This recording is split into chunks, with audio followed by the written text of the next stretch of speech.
सो good morning students. Paramartham Shiksha foundation में आप लोगों का फिर से स्वागत है। और पिछले दिनों हम लोगों ने बात की, बहुत सारी चीज़ों के बारे में हम लोगों ने डिस्कशन भी किया और आपको एक ओवरऑल हमने जानकारी दी कि आप लोग इतने दूर दूर से आते हैं गांव से पढ़ने के लिए। तो परमार्थम का मेन काम ही है, मेन मोटो ही शिक्षा, कि हर गांव, हर गली, हर गुचे, हर शहर, हर जगह जहां पर भी जो बच्चे पढ़ना चाहते हैं, शिक्षित होना चाहते हैं, उनको शिक्षा देना और उनके नॉलेज को अपलिफ्ट करना। क्योंकि सबसे ज्यादा ताकत हथियार में नहीं, शिक्षा में होती है, कलम में होती है। और जो शिक्षित होता है वो बहुत आगे निकलता है अपने जीवन में, अपने जीवन में सफलता को प्राप्त करता है। इसको जो बनना है, अगर आपको इंजीनियर बनना है, डॉक्टर बनना है, होटल मैनेजमेंट में जाना है, कहीं भी जाना है, जीवन में अपने माँ बाप का नाम रोशन करना है, तो आपको पढ़ाई तो करनी होगी दोस्तों। जो लोग पढ़ाई नहीं करते वो पीछे हो जाते हैं। तो शिक्षा, जब एक एक बच्चा शिक्षित होगा तो हमारा गांव, हमारा राज्य, हमारा जिला और फिर हमारा देश आगे बढ़ेगा। तो आज मैं आप लोगों को बताने जा रहा हूं कि कौन कौन से कुछ स्किल्स के बारे में बताऊंगा।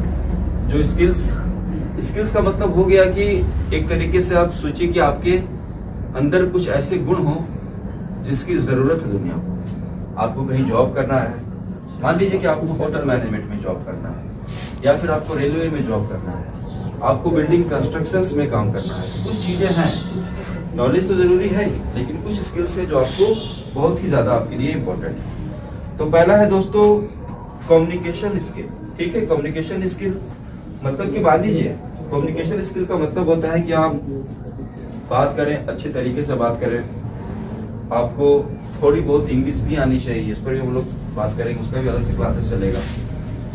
तो कम्युनिकेशन स्किल अच्छा होना है कि मान लीजिए आप होटल में हैं तो आप किसी भी ग्राहक से बात करें तो आपकी बात से उसको अच्छा लगे, उसको समझ में आए। तो कम्युनिकेशन स्किल का मतलब हो गया कि बहुत अच्छा आपके बात करने का तरीका। आप हिंदी भी बोलिए, आपको जो भी भाषा आती है उस भाषा को तरीके से और सलीके से बोलिए। इसके बाद है कस्टमर सर्विस स्किल, यानी कि कस्टमर सर्विस स्किल का मतलब ये होता है कि ग्राहक जो है उसकी जरूरत को समझना, कस्टमर उसकी जरूरत को समझना। मान लीजिए आप होटल में है, कोई आकर के बैठा हो तो उसको क्या चाहिए, उसकी क्या जरूरत है, तो उसकी जरूरत को समझना भी एक बहुत ही बढ़िया स्किल होता है। आप बैठते समझ जाए कि ताकि कोई बैठे तो उसको ये ना लगे कि कोई मुझे पूछ नहीं रहा। इसके बाद personality and grooming. Personality and grooming एक ऐसी चीज है जो बहुत ही ज्यादा इंपॉर्टेंट है। यानी पर्सनालिटी एंड ग्रूमिंग का मतलब हुआ आप साफ सुथरे रहें, आप अच्छे कपड़े पहने। एक बार हमारे प्रधानमंत्री मोदी ने बोला था, मोदी जी से किसी ने पूछा कि आप बचपन में कैसे रहते थे, क्या आप पहनते थे, तो उन्होंने बोला, एक बात उन्होंने बहुत अच्छी बोली थी कि मैं कोई बहुत महंगे कपड़े नहीं पहनता था, मैं महंगा शर्ट, जीन्स या कोई भी महंगी कंपनी का अमीरों जैसे कपड़े तो नहीं पहनता था, लेकिन जो भी कपड़े मैं पहनता था वो कपड़े साफ सुथरे और आयरन किए हुए होते हैं। तो पर्सनालिटी ग्रूमिंग का मतलब कि आप कहीं पर भी जाएंगे तो आप जो भी कपड़ा पहने वो साफ हो।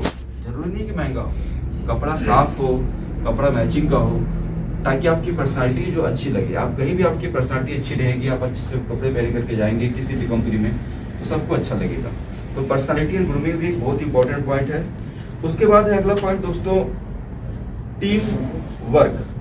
हर जगह, हर विभाग में सारे लोग मिल करके काम करते हैं। हर जगह, हर विभाग में सारे लोग मिल करके काम करते हैं, इस बात को दिमाग में रखिएगा। तो आपको भी टीम वर्क, जैसे कि आप किसी भी, मान लीजिए आप रेलवे में गए तो आपको रेलवे का सारा काम नहीं मिल जाएगा कि यही एक काम है जो आप सबको करना है। होटल में गए तो आपको एक काम मिलेगा, या आप किसी भी कंस्ट्रक्शन कंपनी में गए तो इसका मतलब ये नहीं कि आपको बार बिल्डिंग का भी काम दे दिया, मैसन का भी काम दे दिया, आपको खोदना भी है, आपको सीमेंट नहीं। आपको किसी भी कंपनी में आप काम करने जाइएगा तो उस कंपनी में जो वर्क कल्चर चल रहा है उस वर्क कल्चर का कोई एक विभाग आपको मिलेगा कि ये काम तुम्हारा, ये काम तुम्हारा।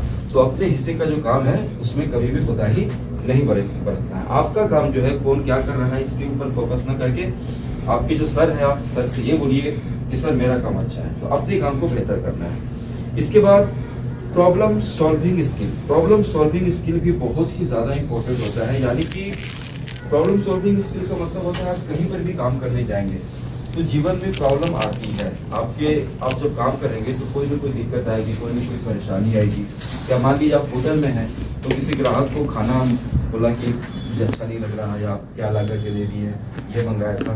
तो जब भी कोई प्रॉब्लम आए तो आप उस प्रॉब्लम में आपको गुस्सा नहीं होना है, आपको बिल्कुल भगाना नहीं है, आपको धीरज रखना है। और कोई भी दिक्कत है किसी भी कंपनी में, किसी भी फर्म में, तो आप उस प्रॉब्लम को सॉल्व करें। यानी आप नौकरी कर रहे हैं और कोई दिक्कत आ जाए तो आपके अंदर वो क्षमता होनी चाहिए कि आप उसको खुद हैंडल कर लें। और जब हैंडल न हो तो फिर आपको क्या करना है कि हीरो नहीं बनना है।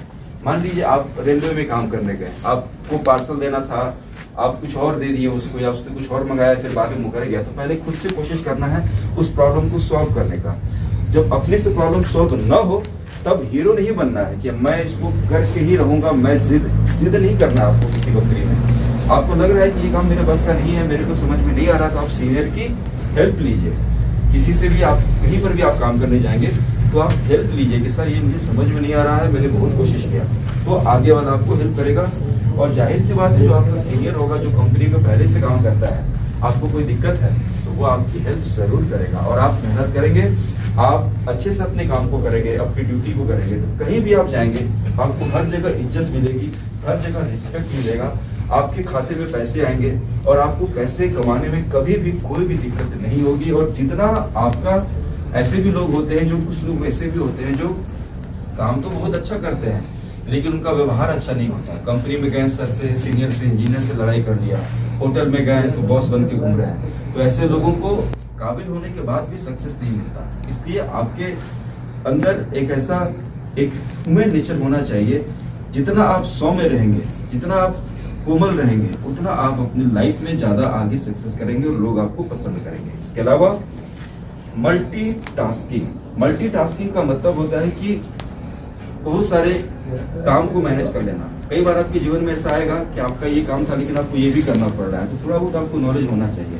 जैसे कि मान लीजिए आप होटल में काम कर रहे हैं, तो बुकिंग चेक करना हो गया, फोन उठाना, ग्राहक से बात करना, बहुत तरह के काम होते हैं। तो आप मल्टीटास्किंग जो अपने अंदर रखिए कि जैसे कि आपका जो काम है, आपको ये काम करना है, लेकिन आप सोचिए कि आपको अपना काम करेंगे ही करेंगे, लेकिन अपने काम को करने के अलावा भी थोड़ा सा आपके अंदर मल्टीटास्किंग। मान लीजिए आपको कोई दोस्त है किसी कंपनी में, आज उसको थोड़ा सा तबियत खराब है, उससे काम नहीं हो पा रहा, तो आप थोड़ी सी उसकी काम में भी मदद करते हैं। ये आप कब करेंगे? जब आपको भी थोड़ा बहुत उसके काम का नॉलेज होगा। तो आप जहाँ पर भी रहिए, जिस फर्म में भी रहिए, जिस इंडस्ट्री में भी रहिए, जिस फैक्ट्री में रहिए, जिस होटल में रहिए, जिस रेलवे में रहिए, कहीं पर भी आप रहिए, तो अपने काम में तो आपको पारंगत होना ही है, अपने काम को तो अपनी ड्यूटी को समझना ही है। लेकिन हो सके जब मौका मिले, वक्त मिले, तो सारे सिस्टम को भी समझने की कोशिश कीजिए। और सबसे इम्पोर्टेंट बात है टाइम मैनेजमेंट। टाइम बहुत ही ज्यादा इंपॉर्टेंट होता है। समय का जो कीमत है वो तो सोना चांदी देकर के भी आप एक सेकंड भी वापस नहीं ला सकते, एक दिन भी वापस नहीं ला सकते। तो हमेशा अपने जीवन में आप इस बात का ध्यान रखिएगा कि आपका जो समय गुजर रहा है, जो तारीख गुजर रहा है, जो कल का तारीख था वो जीवन में कभी नहीं आएगा। जो आज का तारीख गुजर रहा है वो फिर कभी भी आगे जीवन में नहीं आने वाला। तो टाइम को आप तो वैल्यू दें, समय की कदर को समझें। समय सबसे बलवान समय होता है। समय ठीक रहने पर आप अगर बैट घुमाएंगे ना, आप किधर भी बैट घुमाएंगे, बैट के नीचे बॉल आएगा। समय खराब रहेगा तो आप कितना भी बॉल को देखिएगा, आप मिस कर जाइएगा। समय बहुत ज्यादा इंपॉर्टेंट है, इसलिए अपनी टाइम की कदर कीजिए, अपना कदर कीजिए। आपको जो काम असाइन किया गया है, आपकी जो ड्यूटी है 8 घंटे की, उसको अच्छे से करें।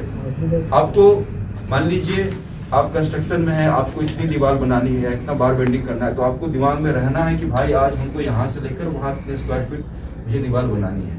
आप होटल में है तो आपको पता है कि आज मान लीजिए आज बहुत ऑर्डर आने वाला है, तो मुझे हर एक ऑर्डर को कंप्लीट करना है।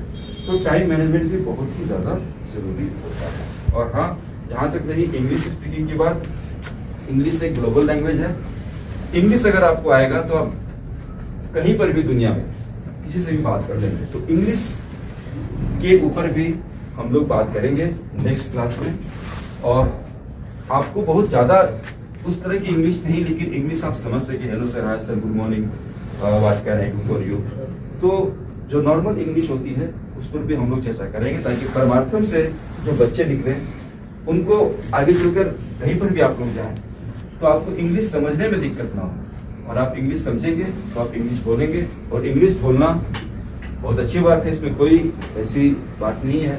हिंदी तो हमारी मातृभाषा है ही, लेकिन हिंदी तो हमें आनी चाहिए, हम सबको आती है, लेकिन इंग्लिश भी जरूरी है एक अच्छे फ्यूचर के लिए और एक अच्छे भविष्य के लिए। तो उस पर भी इंग्लिश के लिए भी हम लोग एक अलग से बेहतरीन कोर्स हम आप लोगों के लिए तैयार कर रहे हैं।